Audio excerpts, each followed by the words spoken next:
Welcome to School and Around, a podcast hosted by Branching Minds, featuring prominent leaders, subject matter experts, and thought innovators with their perspectives on the current challenges facing K-12 education. I am your host, Larissa Napolitan, a former teacher, instructional coach, and a member of the Branching Minds team, here to lead conversations and to shine a light on phenomenal educators and those that are on a mission to transform our schools and the lives of students. I am so excited to share about our 2024 virtual MTSS Summit happening this December. It's a 2-day event filled with MTSS inspiration and practical strategies you can start using immediately. Join hundreds of educators from across the country and the world to explore MTSS fidelity in action. And we are excited to offer a giveaway for our podcast listeners. Share your biggest aha moment from today's episode in our latest LinkedIn post and win a free pass to our summit for yourself or a colleague. Now for today's episode.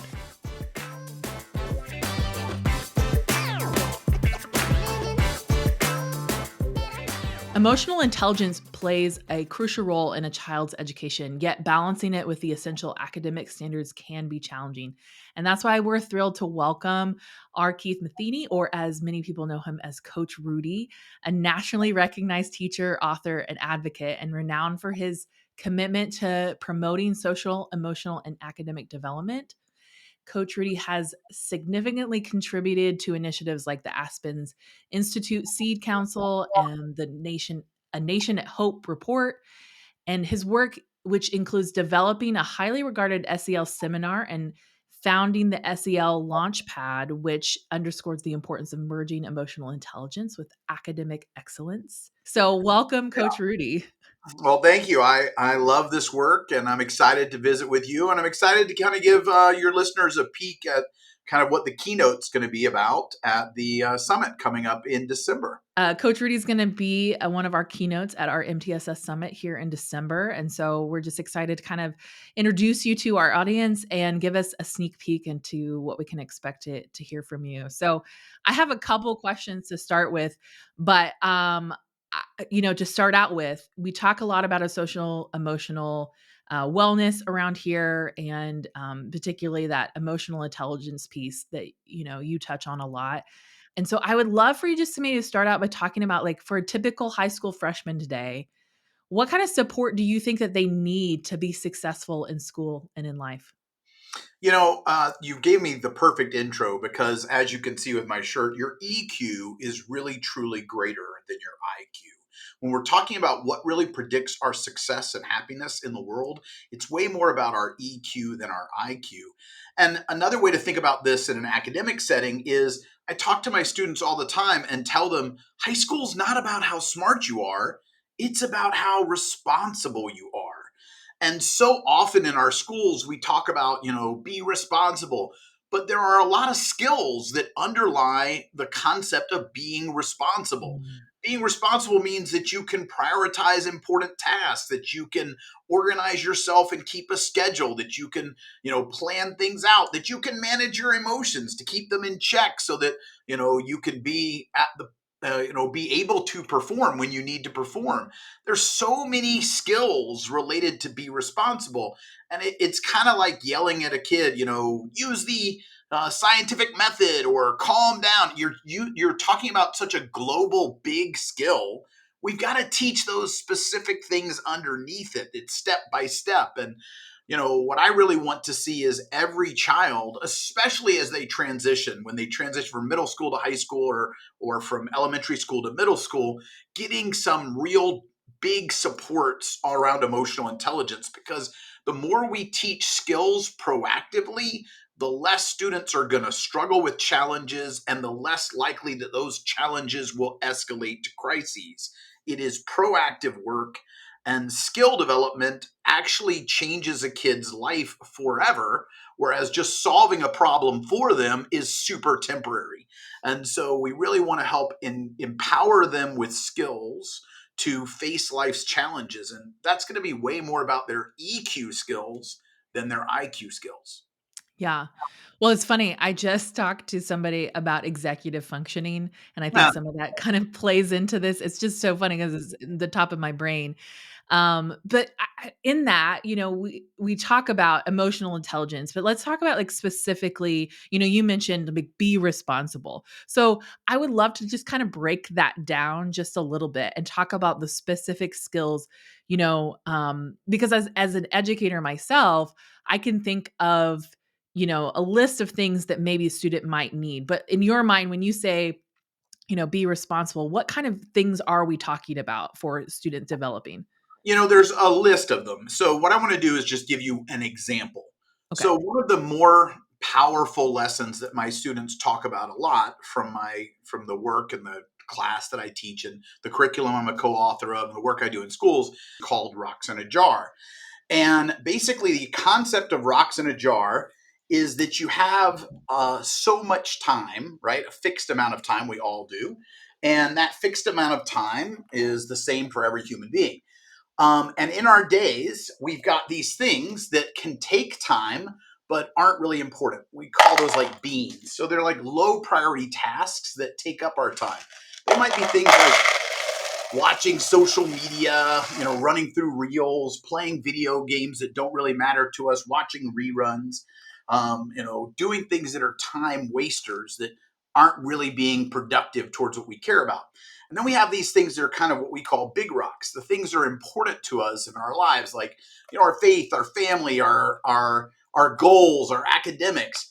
And when we allow the little things to get into our time first, when we allow the low priority tasks to take up time first, we end up living a life where we are not completing our high important tasks, the ones that really matter to us. And we go to bed each night feeling like, oh my gosh, I missed these really important things. But what's really cool is if I just change that, and I just want to show you that I'm not changing anything else, but if I just And change and the order. and for our audio listeners, he's pouring things into a cup. So when I just switch and put the priorities first, when I put my big rocks first, the things that really matter to me, and then I allow those little things to fill in time gaps that are in between my priorities, what's amazing is everything fits. And so Mm. for most students, if they can just learn the concept of prioritization, that if I figure out what's most important and put those things scheduled into my time first, I'm still going to have time for the little things. And what's great is when I'm playing those video games or watching those reels, if I've gotten my priorities done first, I'm playing those things and doing those things guilt free. Yeah. And so that's one of those lessons that really sticks with students that we talk about. And so many times, it's completely new to them to even think about what are priorities, what's most important, what do I need to get done. And a lot of times I'll use the video game analogy as well that, when you're playing a video game like Mario Brothers or whatever video games they play, but speaking this language to kids really works. There are some coins that are worth just regular points. And then there are some like glowing orbs that are worth like hundreds of points. And I tell them, just like when you play a video game, you prioritize those high point scoring orbs. It's the same thing in life. Life is like a really big video game where you're trying to prioritize the tasks that are going to move you the most quick towards your goals. And Yeah. this is one of those skills that really sticks with kids and it underlies being responsible. But there are way more than just that. Well, I mean, I think that you're right. That just that simple idea of prioritization, that is so hard for some students to grasp because they may see whatever is in front of them as the most important, right? And I they always do said that. that by brain development. Oh, Exactly. yeah, and I think brain development, even just students that are neurodiverse, like, have a hard time prioritizing some of those different skills, and I was thinking about in middle school, I often would say I was a middle school teacher, and I would say, "They're only thinking about what's, like, right in front of their face." Like, Exactly. they Yes. cannot see more than that, like, they are very self-centered in that. I mean, that's just, like, brain development at the time. They're very focused on them, themselves, and their own perspectives, and so really helping them understand big picture, what are your priorities for the day? And so, I mean, what do you think, like, I guess the question is that what can educators do to like develop some of these skills, you know, beyond just maybe that kind of SEL curriculum or like the building, you know, those specific types of lessons? Are there things they can do in their everyday teaching that they can do that with? So yes, and so I'm going to go Mhm. back, and first I want to say that the way that I say that thing about students seeing things immediate and then seeing things long term is I say teens and tweens look at things through bifocals. They only see what's right in front of their face, what's immediate, what's going to happen right now. Whereas adults are seeing things through telescopes. They're seeing the long term implications of what happens now. And what we have to do is loan young people our telescopes. That's Mm. how they actually grow those neurons, because neurons that fire together wire together. That's how they build that prefrontal cortex that helps them see out into the future and become a better planner. But answering your question about how do we actually develop these skills, I think the first thing you said is exactly right. And then the second part is true too. The first thing, we have to have a research and evidence based explicit instruction curriculum. Otherwise, we're not sure we're even giving them something that is useful. If we're just making something up on the fly, we don't know Yeah. if that's tested. If you go to a doctor and you say, hey, I really want to, lower my cholesterol. And he goes, well, I'll prescribe you a statin. And you're like, no, no, no, I'm going to make my own statin. That's probably not a good idea. You want something that is research and evidence based, that has had some studies with it. And you also want something that has all the different components. You want, Spanish translations and, closed captioning. You want a scope and sequence. You want extensions. You want things that are going to really create a robust curriculum. Without a curriculum, you don't have common language, and you don't know if Mm. what you're doing is actually effective, because you don't know if you're drawing from the science or not. So I think curriculum is first. But then, yes, I think there's all kinds of integrated practices you can do in a classroom. So I'm going to go back and just use rocks in a jar as an example, because we all can kind of speak that way now since I taught that lesson. So I say, when you're teaching a skill, there's something called the four-way how. So the first way how is I have to sell it. I have to convince you that this is important. The second thing I have to do is teach it. I have to take a complicated skill and make it simple. The third thing I need to do is practice it. I immediately practice it. And then last but not least, reinforce it. So with the rocks in a jar, I was selling it as I was teaching the lesson. We have priorities. We only have this much time. We need to make our time work. I would sell that. I'd get kids excited, like, we got to make the use of our time. Then I'd teach it using rocks in a jar. Then immediately I'd have them practice it. They do the rocks in a jar at their table, so they could see that analogy right there in front of them.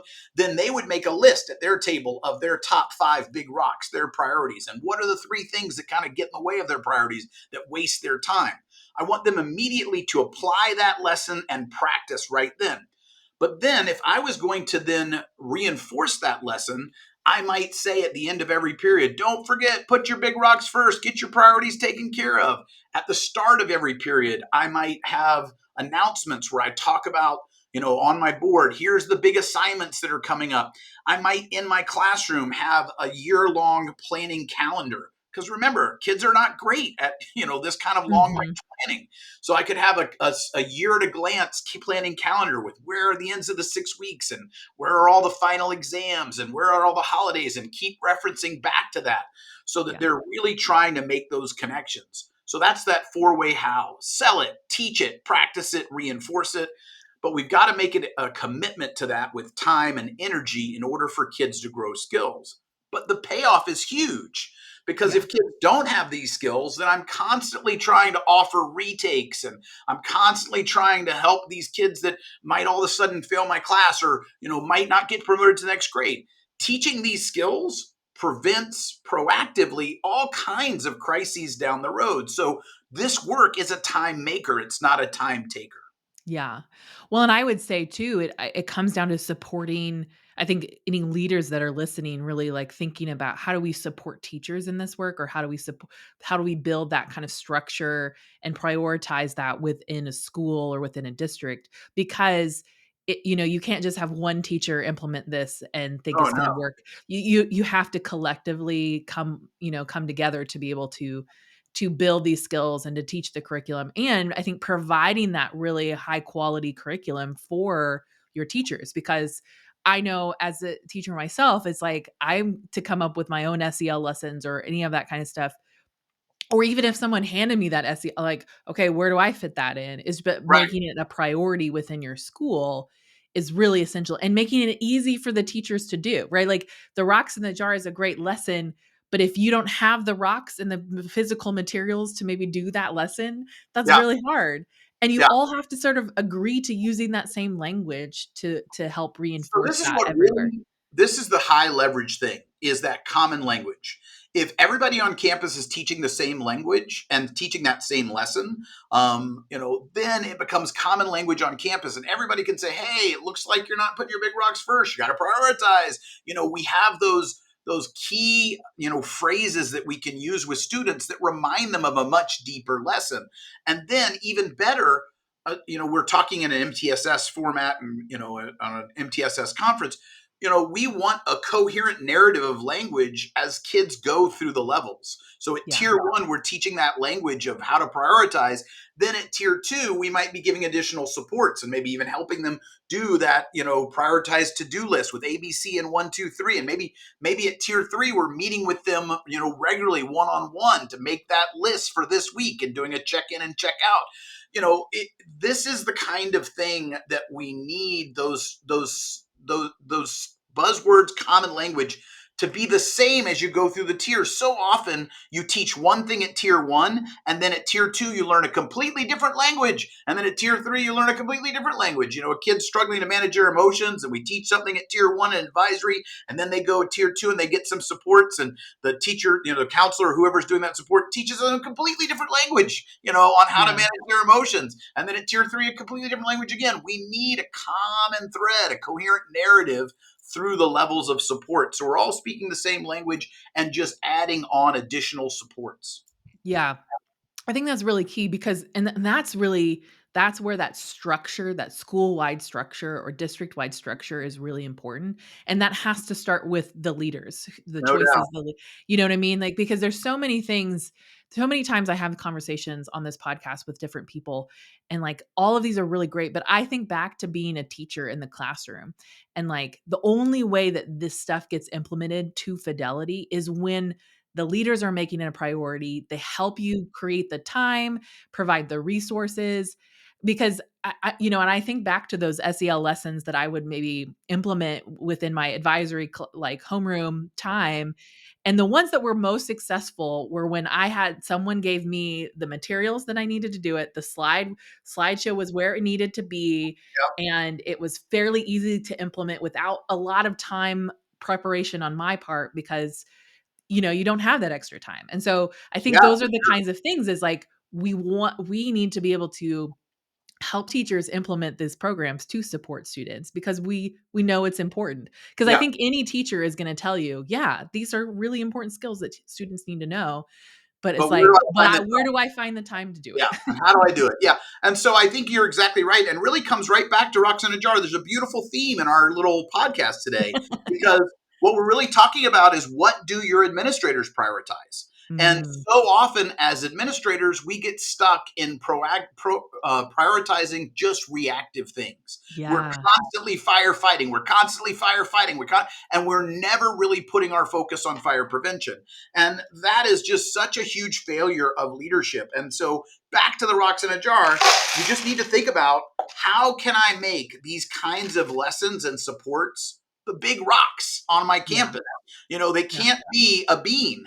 If we think that these are, an add on or an extra, then they're never going to be the transformative thing that they can be, right? yeah, We need that kind of proactive planning and prioritization to really make it real. And like you said, we need to make it easy for the teacher by getting some kind of curriculum resources that are really easy to implement, and then having some kind of team on campus, especially if you're doing this in advisory, that is packaging the materials and putting them in teachers' boxes to make it easy for yeah, teachers to do it on that yeah. day.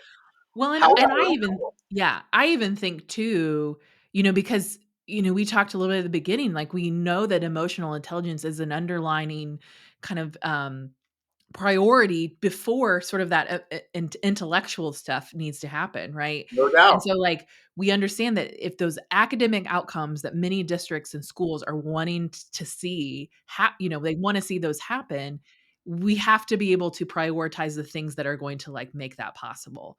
Okay. So I mean, we could dive into this. I just really wanted to give our audience a taste of what to expect in our summit, but I would love for you to share maybe a story about a student or a group of students who've benefited from some of this work that you've done. There are so many. So I I know. I was, was like, that's yeah, asking you to like pick a yeah. favorite child, No like worries. No worries. So I mean, I was a classroom teacher for over 25 years. I taught this as a dedicated course for many of those years. And so there's lots of my own students, of course, that I could tell story after story about.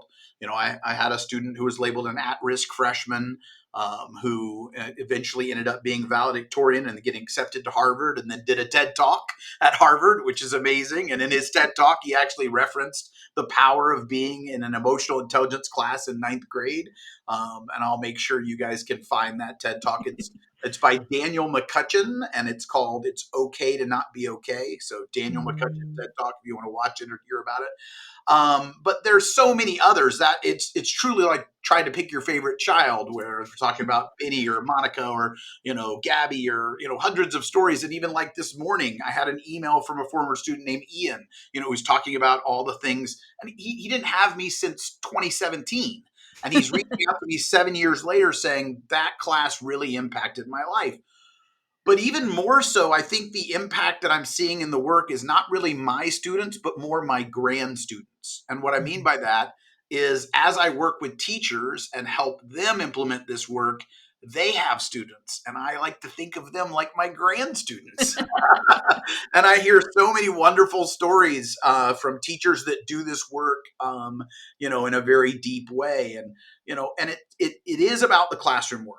And that is definitely the case. But like you said, it's all about the district and the system work as well. We've got to create a meaningful space for this work. We've got to create a coherent narrative. We need to make it a priority.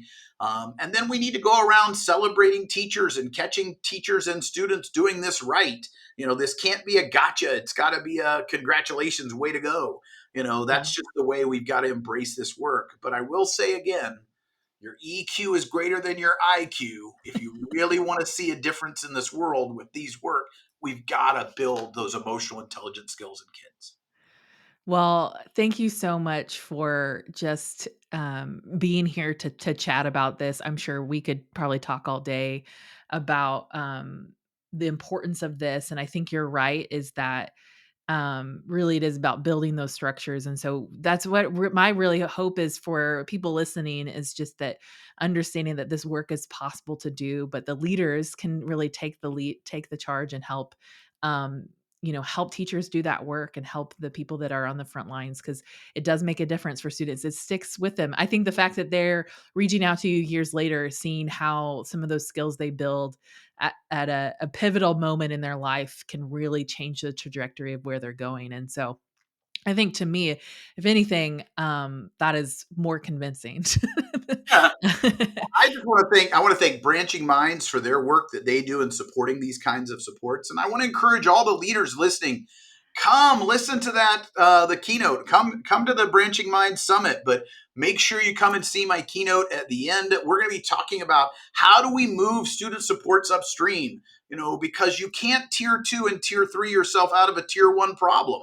If we Yeah. don't get tier 1 solved, if we don't build those supports proactively, we can never put enough supports at the reactive side. When the Yeah. tier 1 tide comes in, all boats rise. So come on, I'll see you on December 4th. Awesome. Well, thank you so much for being here, Coach Rudy, and we look forward to your keynote at our summit. So, All right. Bye-bye.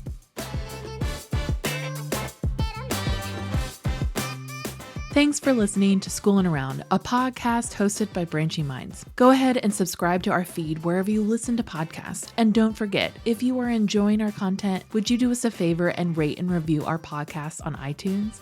This helps others find our podcast and lets us know how much you love what we're creating. Branching Minds is an educational technology company using learning sciences and technology to help districts effectively personalize learning through MTSS. To learn more about us, check out our website, branchingminds.com, or follow us on Twitter, Facebook, or LinkedIn at Branching Minds.